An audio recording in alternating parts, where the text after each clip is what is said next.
super excited of being here. I have attended JFall, but this is my first time in JSpring.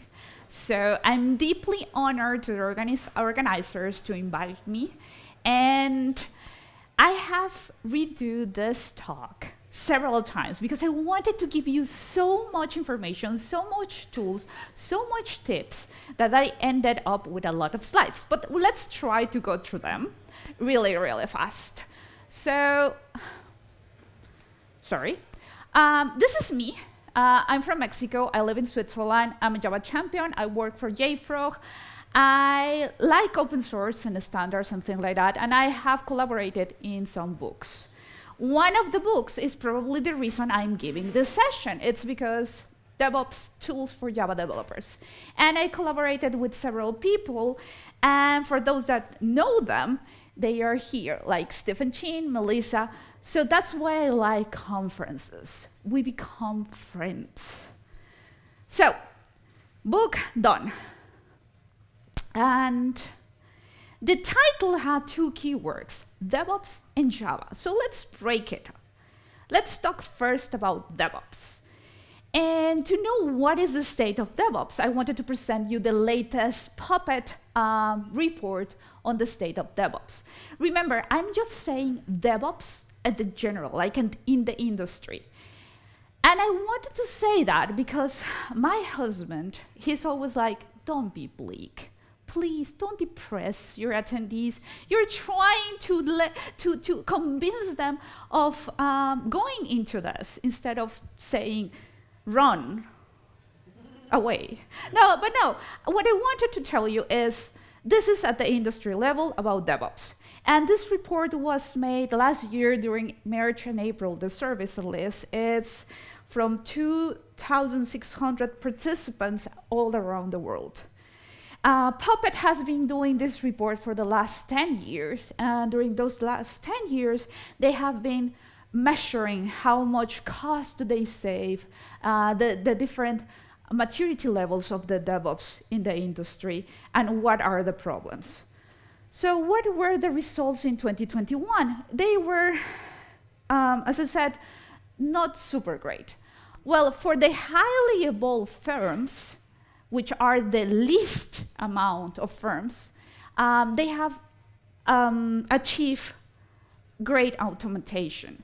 But the other thing that they self-reported was sometimes they were automating the wrong things. And we have right now a problem in the entire industry that we are stuck in the middle. So a lot of the organizations and the industry that is jumping into the DevOps story is not moving fast enough. So we are automating, that's great. We are not using a lot of the tools, and for the few that are using the tools in the cloud, they are doing it poorly. So we still need to figure out the tools and how to use it. And that's one of the main problems. We still don't have standards in this industry.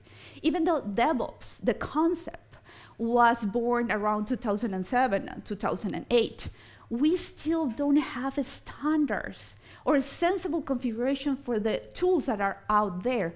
That is one of the problems. But let's talk about that particular problem later on. The other thing is that many of the industries that started in the DevOps journey, they have designed people like you are going to work in DevOps. And sometimes they don't even know what that means. They don't have clear roles. Sometimes there is like, somebody told me that I'm going to be the DevOps representative in your development team. And what is your role? I don't know. Do your other teams know what are your roles? No. Do the other cross teams know who you are or what you're doing? No. So this is still a problem. At the organizational level, we don't understand what are or what is DevOps, who is doing DevOps, what are the definitions of our activities, where do they start, where do they end. So we still need to work on that. So yes, it's not so great, and the most problems, even though I mentioned we don't have standards, the tools don't have sensible configurations, most of our developers that are doing DevOps don't have enough background in security to take the decisions that DevOps bring into the table for developers. The main problem for DevOps adoption in the industry is still culture. Most of the studies, most of the reports out there are still saying communication, collaboration, information sharing is not good enough. We are not removing friction between the different silos inside our organization. And I don't know if this is to make me feel better or worse, but upper management already jumped away from DevOps, and they are now proposing that we do. Does anybody know what a BSM does or is? Well, this is the next keyword. Next year's conference, there will be in a lot of management conferences a giving session about this. This is the value supply management. So upper management is betting on this, and they are saying maybe by 2023, 7% of the organizations are going to use value stream management. And the hope is, by doing this, we will unstuck those organizations into creating and pushing forward DevOps. So DevOps is here to stay because it provides really good results. That's one reason. The second reason is because we do really need some of the benefits that they are bringing to the table. And the third, and I don't know if that's more important or less important, it's because management really believes in it. They really believe that that's the key to react at fast-pacing scenarios, like COVID, how to change your entire pipeline, supply chain in a matter of months. But there are good news. And in this case, I want to share with you a particular article. This is a case study, basically.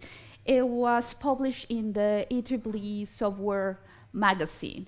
And they're going to explain the case of Fannie Mae. And Fannie Mae is one of the largest lenders in the US, like one of the largest. And in 2015, they decided to take a dramatic transformation. So in 2012, Fannie Mae had only 10 teams using Agile, and their releases took from 9 to 18 months. In 2015, they could see that it was going to be the perfect storm between rates, so the market, real estate market will explode. So they said, this is our moment of modernize all our systems. We need to change. We need to move from waterfall to Agile. Their challenges were they have internal applications, tons of open source components. They have hundreds or small applications running in different departments. And it was polyglot ecosystem. So they actually changed a lot of their way of thinking. From the metrics, how did they measure performance? How did they measure improvements? How did they count the quality of the code? Because again, remember, they were talking about polyglot tools. So sometimes one metric doesn't mean anything in another kind of project.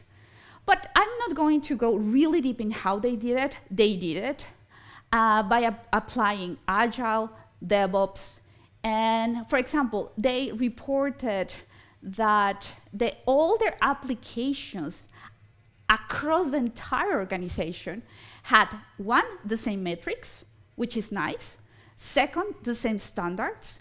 And they improve the quality between 30% and 48%. The productivity, how productive their development teams were in terms of deliveries, the amount of deliveries and the cadence of deliveries was up to 28%.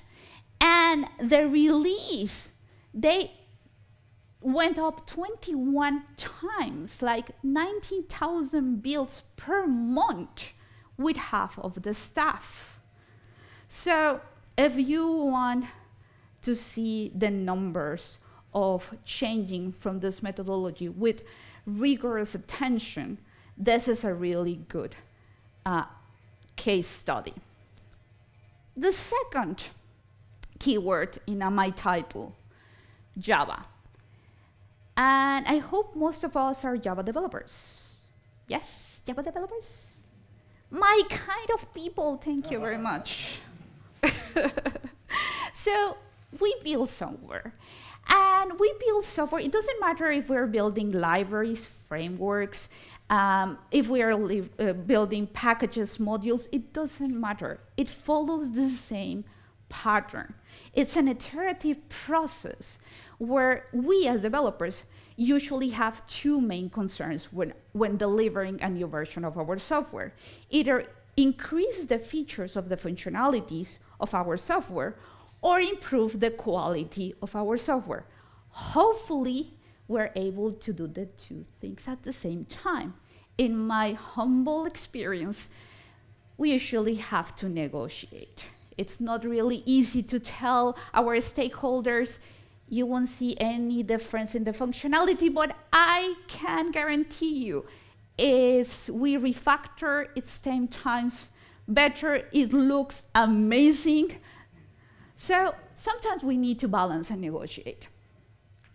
But when we are creating software, the information that we receive either from development, like our builds are broken because of tests, or how it's actually executing our libraries, our software, and how it's actually, executing on how it's actually, how complicated it is to deploy our applications. I mean, one of the biggest processes that we went into is to try to extract as much as the environment configuration into environment variables of system preferences or configuration files, and later on deploy the same artifacts in different environments with different properties, environment variables, et cetera, and to reduce this friction. So the feedback loops that we have here actually will go into our software development process to improve either features of the quality of our code. Well, at least that is the hope. If you are already using Agile of DevOps, which I expect you all do in some way, maybe not the full thing that I'm going to explain here, because this is what we are doing now. This is what we know. This is our software development cycle. This is something that we are already doing. But how DevSecOps and Shift Left are modifying. So who here knows what DevSecOps is? Well, you don't count. Okay, I had two hands. One of them was one of the experts in the topic, so thank you very much, but no. And Shift Left. Okay, so good. We're already talking about the DevOps. And as I said, we started in 2007 and 2008. The whole reason of DevOps is because we were dysfunctional. Management said, you don't play nicely with operations. You developer, finish an artifact, throw it to like a hot potato, it's your problem. I live. It's your work deploying on a Friday. I don't care. So they said, you know, you need to communicate. You actually need to tell the operations guy, like, you need to configure these variables, you need to establish this system environments, you need this versions of software. So we had a problem there. If you want to know a little bit more about the starting point, this is a novel. This is actually not a technical book. This is a novel, and it's interesting. And it describes how it could have happened, like the story of DevOps in a model way. So as I said, DevOps is mostly about increasing transparency, communication, and collaboration, which have seen in the last 10 years is still the hardest part for any organization to establish. This is still the biggest drawback. So share responsibilities. Now with DevOps and containers, and we as developers need to deploy the things that we are building, sometimes to production-like environments. Because let's not kid around. Nobody in my previous companies, I worked as a consultant, gave me the credentials to production environments. What they could do is a stage production-like or production acceptance environments, and then I would deploy my own applications into there. So they knew that I had to know all the configuration files, where they are, what are the properties, and I will make their lives easier because I was doing it before them. DevSecOps. Well, DevSecOps is the same thing, but something happened. Suddenly, we started having a lot of problems with security. And we said, you know, quality assurance is at the end of the development process. You actually deploy the application, and then comes a team totally external to your development team and start running either performance tests, usability tests, end-to-end contract tests. So what they said is, it's too late. So DevSecOps, it's about bringing security assessments into our building pipeline as soon as possible. So that's why we start to get involved, to get involved more into this kind of tools. Because in the past, we didn't see them, or it was too expensive to run them. Most of them, at the beginning, like the static application security testing, like this is knowing the weaknesses and secure of our code. This actually is slow, but the developers were used to run them. The next one, the composition analysis, it was less used by developers. After Log4j and Spring4Shell, we kind of woke up to that new reality. So it turns out that we need to run this kind of analysis to check if our third-party libraries have any vulnerabilities and check them against security databases. There are several ones. I separated in different slides. The dynamic application security testing, and it is these tools, what they are doing is verify from the outside approach. So these are how our applications in working together are behaving and how do they react to common or attacks. Then we have the web application firewalls, because most of us are doing cloud deployments of some of our applications, either in-premise, outside, or even hybrid container images scanning, if we are doing Kubernetes microservices, pushing our services outside, probably we're doing it with containers. And containers have some issues between provenance or what is inside the layers of. I will show you some tools that we can use to help alleviate on that.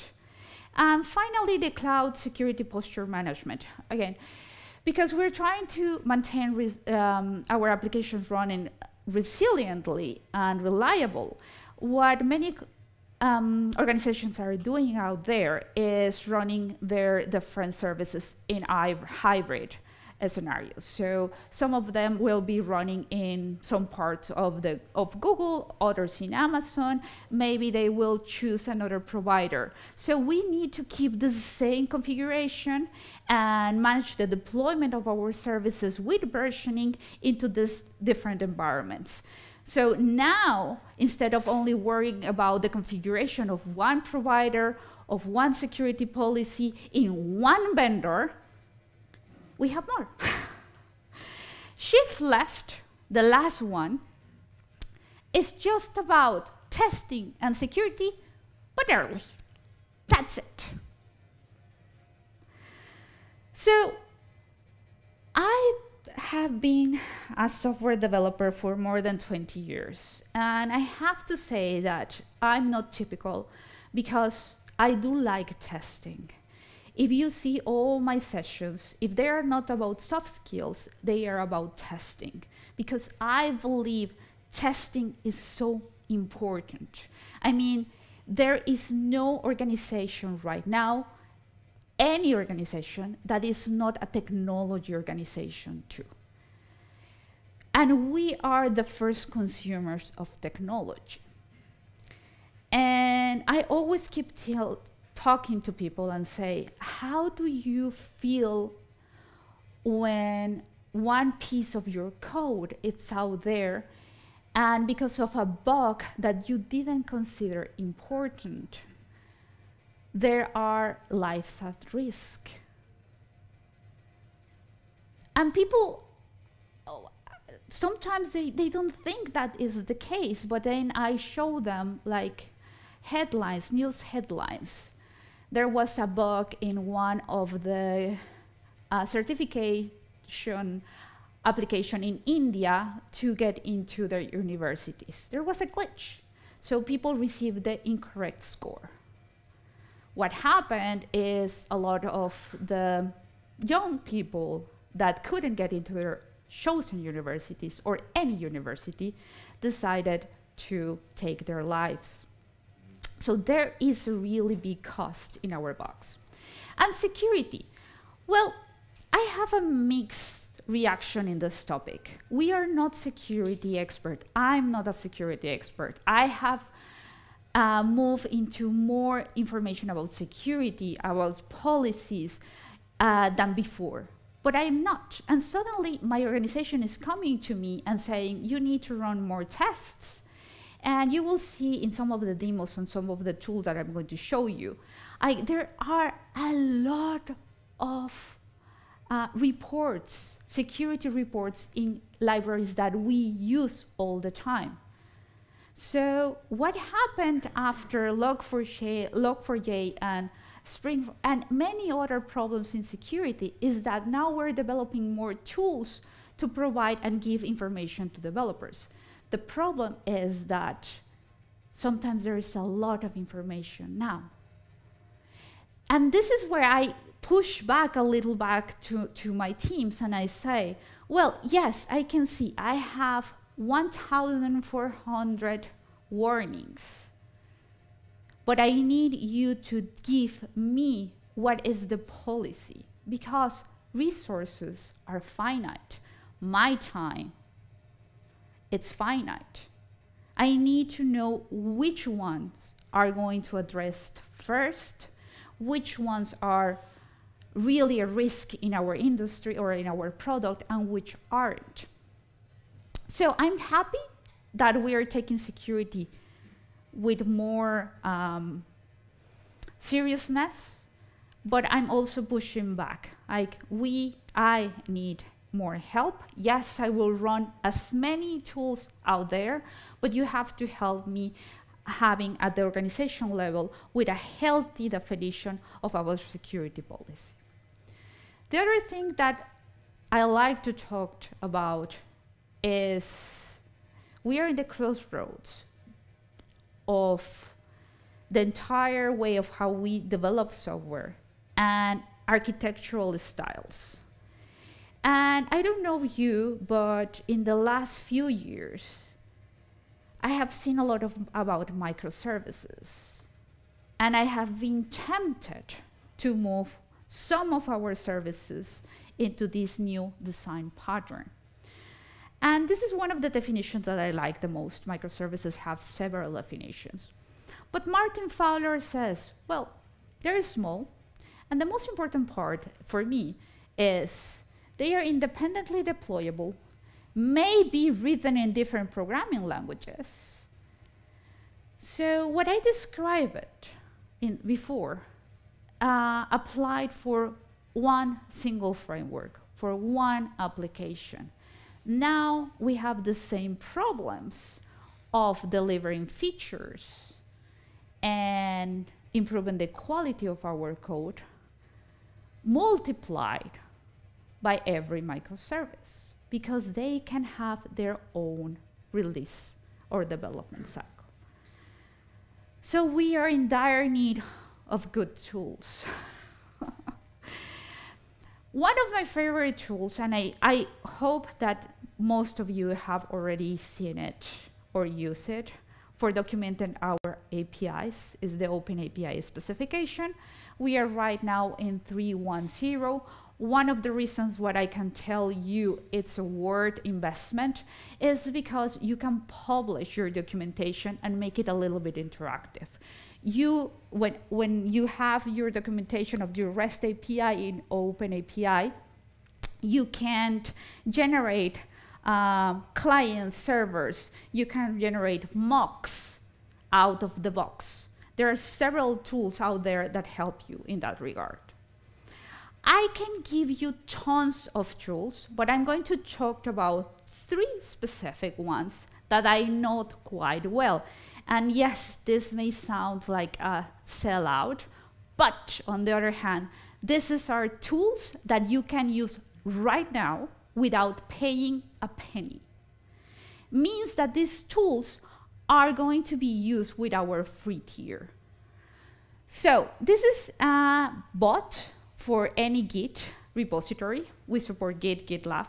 So what it's actually going to do is, as soon as a pull request is created on your Git repository, we will generate a report, the ones that you have seen that many tools generate. The Sneak, us, is telling us what is the severity, which is the package impact, what version, where is fixed, and the component.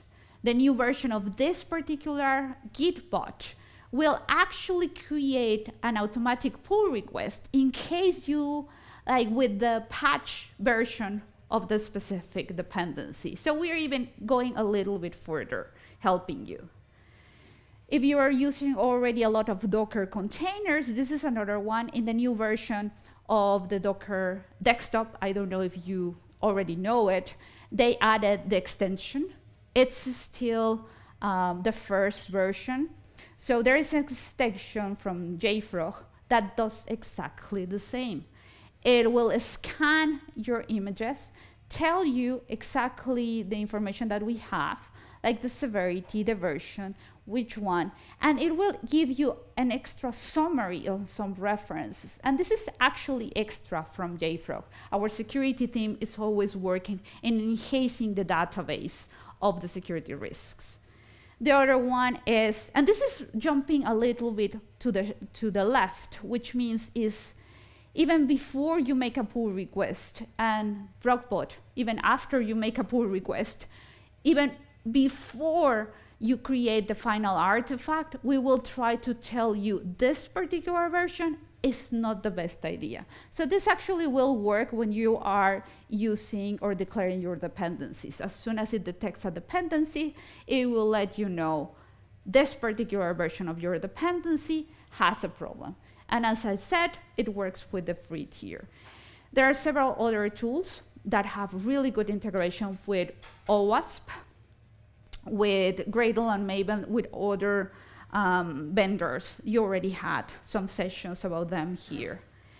If you are already using microservices, chances are that you are using one of the Java frameworks.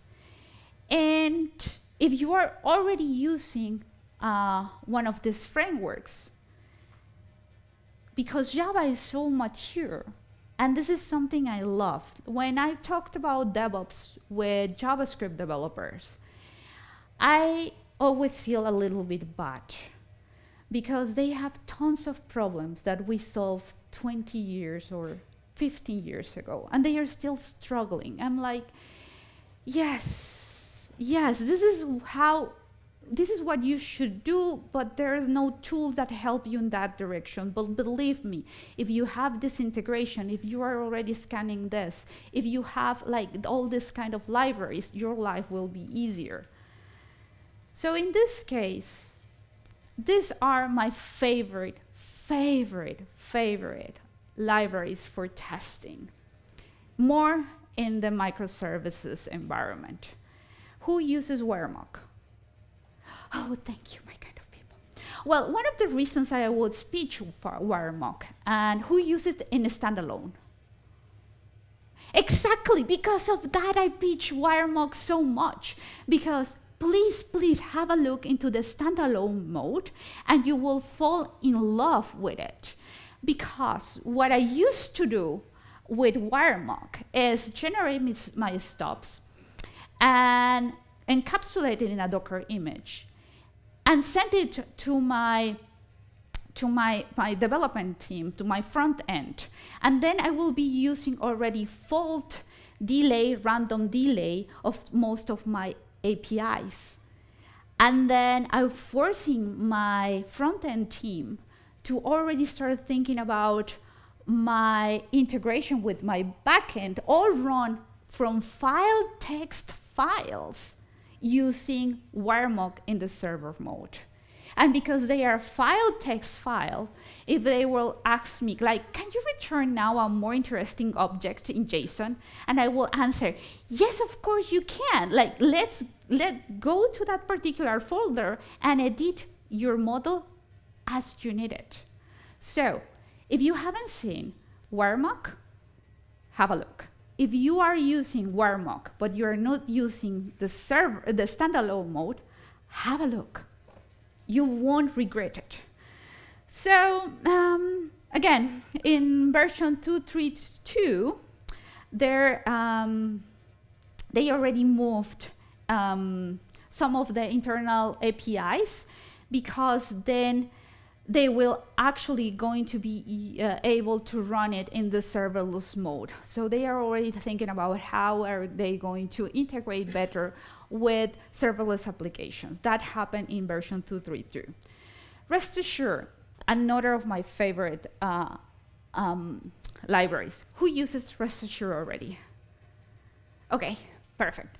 Congratulations, I also love this library. So if, let's face it, reading, verifying JSON is not the easiest thing to do in Java. It's actually a little bit verbose.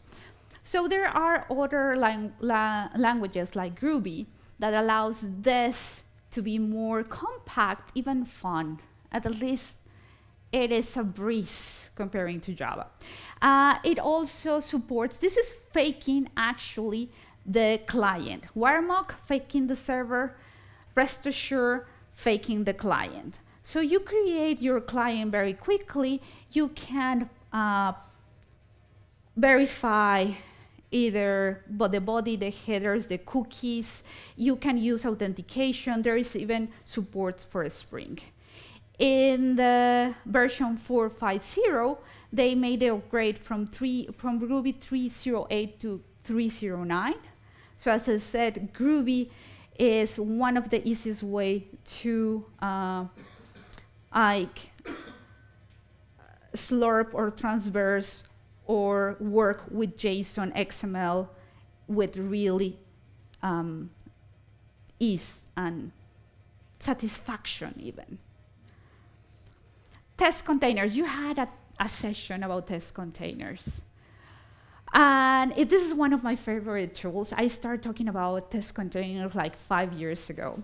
Because when I started, probably this resonates a lot with you. We were working in a specific product, and we supported 3 major databases. We supported MariaDB, Postgres, and I remember Oracle, I think. And of course, most of our tests were with H2. So yeah, exactly. Yes. And that doesn't work. So we start looking for ways to test against the real thing. Test containers is the best thing for the real thing. I will repeat really fast what they are doing. They can start all your containers that you require for a specific test. They can start any container, any application that is in a container. They even have native support for Selenium web browsers. If you're running your UI end-to-end test in this way, they can even record how the test went. So that's really nice. One of the things that made me fall in love with it is at the beginning we were using the Gradle plugins for Docker Compose. And if the test fails, most of the Docker containers remain running. So at some points I will receive the call from operations like, Ixchel, you killed the server again. After the third call during the day, I had to buy a lot of chocolate for the IT department, and they still hated me. I don't understand why. So one of the things that test containers solve in my life is that doesn't matter what is the end result of your test.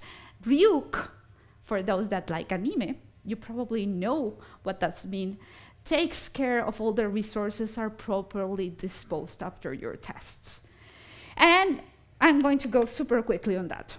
So even if we're doing all type of tests, integration, contract, unit, consumer provider, UI end-to-end, UI end-to-end, REST API, acceptance exploratory test, we're still bound by our imagination of what could possibly go wrong. And outside, it's bigger. So I'm sad to say that sometimes my imagination is not really good. So this is one of the problems. Our testing environments are completely different to our production environments. So what we end up doing, testing in production. But that sounds really bad. We should say we try to monitor what is happening in production. So now, if you're doing microservices, now you have tons of containers running around, different versions. If you're following, probably you saw with Kate about the green-blue way of upgrading or migrating your different services. So now we have so many things happen at the same time. To know what is really happening outside, we need to increase our monitoring. Monitoring is only analyzing long-term trends, and we try to figure out what is happening. It's a little bit different from observability. Observability is we try from the system internal states, try to gather as much insight of the system that we are monitoring. And the 3 pillars of observability are traces, metrics, and logs. I usually go with more details into this, but I think we only have 5 more minutes. The best tools that I can suggest for you, and as I said at the beginning, I love standards, I love open source. So if you're doing microservices, please go to the Cloud Native Computing Foundation. Maybe you know about them. Their main aim is to provide standards in technologies of, for example, containers, and also publish different techniques to make the cloud native more secure.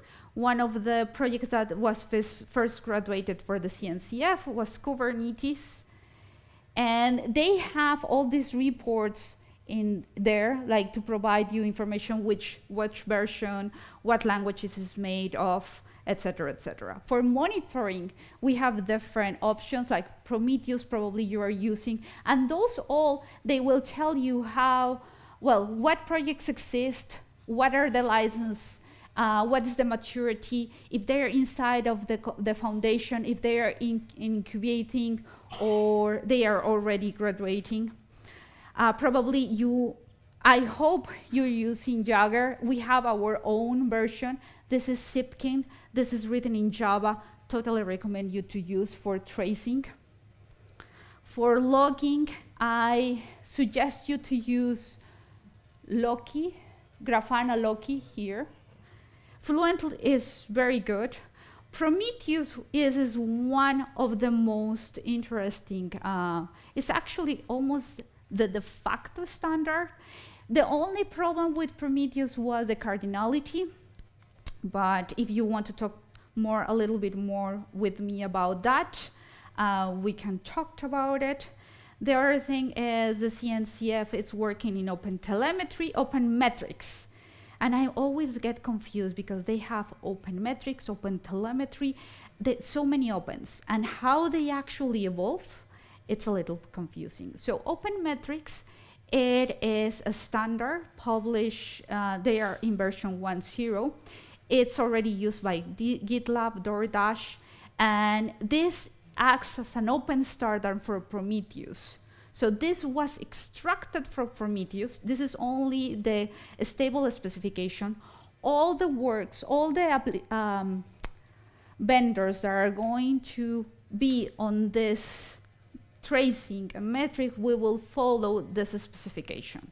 So that's why I said that in the DevOps world, we're still missing some of these specifications that are going to be followed by the vendors in terms of configuration of tools.